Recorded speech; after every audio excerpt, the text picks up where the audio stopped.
কথা তুমি বলছো? আর কাকেই বা কাঙাল বলছো? আপনি বুঝতে পারছেন না? গণেশ উকিলের মেয়ে গীতার কথা বলছি।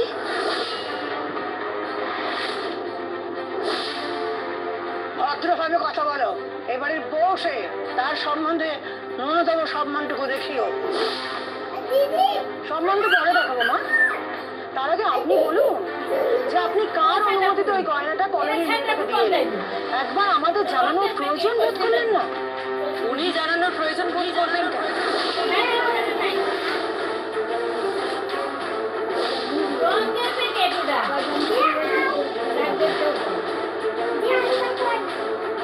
ওনার যা ইচ্ছা উনি তাই করবেন।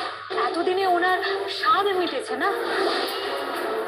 উনি ব্রজবালা মুখার্জি, উনি কোর্টে পৌঁছেছেন। এখন তো ওনার অহংকারে মাটিতে পাই পড়ছে না। তা ঠাম্মি আবার কার বিরুদ্ধে কোর্টে দাঁড়িয়েছেন? নিজের ছেলের বিরুদ্ধে?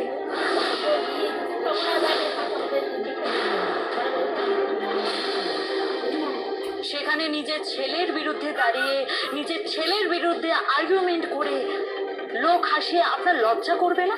হ্যাঁ, আপনি বুঝতে পারছেন না ঠাম্মি? আপনার তো বয়স হয়েছে, আপনি বুঝতে পারছেন না? নাকি বুড়ো বয়সে ভীমরুতিতে ধরেছে?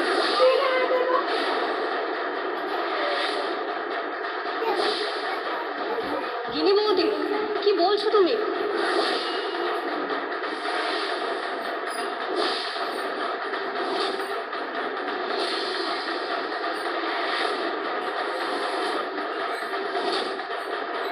কার সাথে এভাবে কথা বলছো তুমি? ও তো ঠিকভাবেই কথা বলেছে। যে গয়নাটা এবারের বড় বউয়ের প্রাপ্য ছিল সেটা উনি ওই কলোনির মেয়েকে দিয়েছেন। কেন? কলোনির মেয়ে কাকে বলছো তুমি? বললাম তো, সে আমার পরম প্রিয় রাতি স্বস্তিক মুখার্জির স্ত্রী। এবারের বউ গীতা মুখার্জি। তার সম্বন্ধে সসম্মানে কথা বলো। গয়নাটা আপনি ফিরিয়ে আনবেন।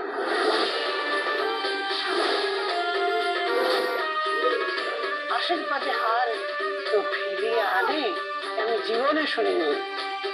তোমার মানুষের কথা অত্যন্ত নিচু, অত্যন্ত। মা, চিৎকার করো না। বয়স হয়েছে তো, নিজের পয়সায় নিজে এখনো খাই। পরিবারের কারোর উপর নির্ভরশীল নই আমি। তাই এইভাবে চোখ রাঙিয়ে কথা বলবে না আমার সাথে।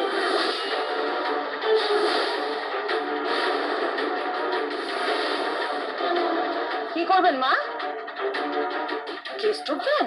যদি সীমা ছাড়িয়ে যাও কেস তো ঠুকতে হবে বই। আপনি এসব কি বলছেন? হ্যাঁ, বাড়ির সিনিয়র সিটিজেনদের যদি অত্যাচার করা হয়, সেকশন নাম্বার জানা আছে তো? অবশ্য এসব বলে তোমাদের কোনো লাভ নেই, তোমাদের তো সে শিক্ষাই নেই।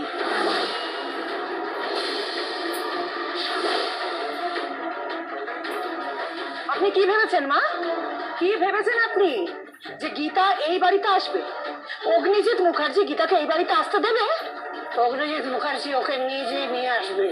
ও দরজায় দাঁড়িয়ে এই প্রথম কোন পুরুষ মানুষ বাড়ির বউকে বরণ করবে।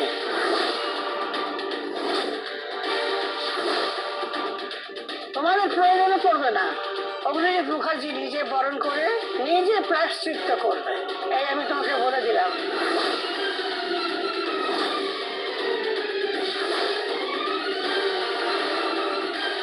অ্যাডভোকেট ব্রজবালা মুখার্জির কথা লিখে নিও।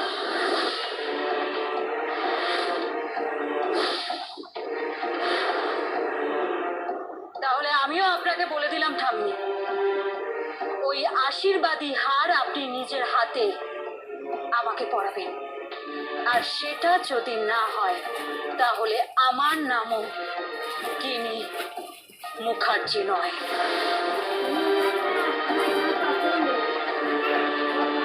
স্বপ্ন দেখা ভালো, কিন্তু ছেঁড়া কাঁথায় শুয়ে না।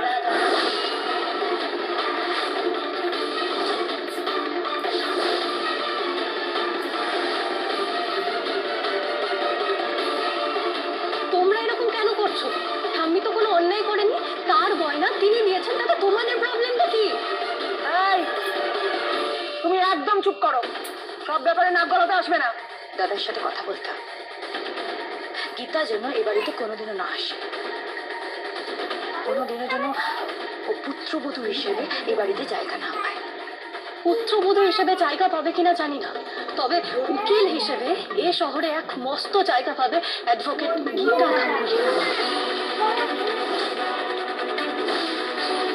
সেদিন এই পরিবারের সবাই সবাই তাকে নিয়ে অহংকার করবে, এটা আমি বলে রাখলাম।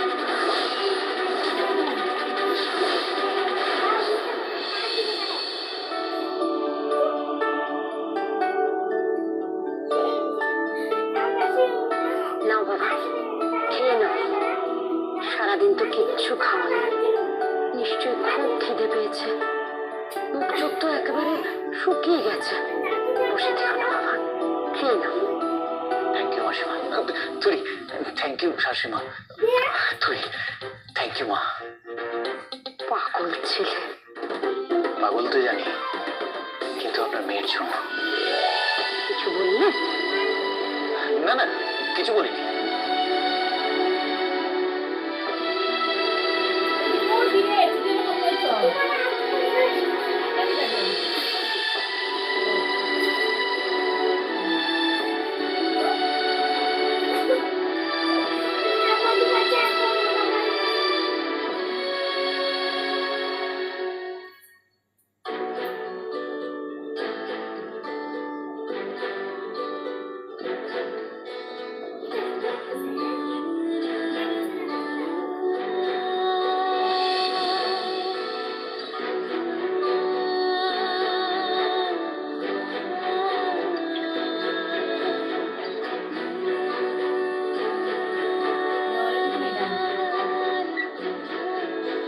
সামনে বর, তুমি বউ, মাঝখানে বই করতে এলো।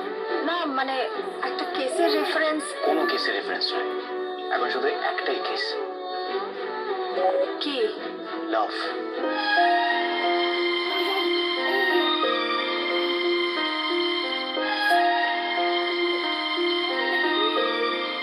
প্রেম, যাই বল।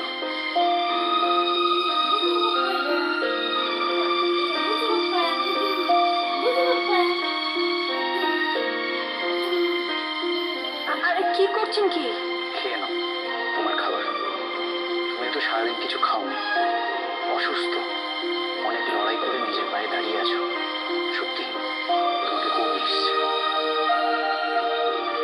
তোমার এই জেদটার জন্য। তোমার এই একরোখা ব্যাপারটা আমার খুব ভালো লাগে। I love you.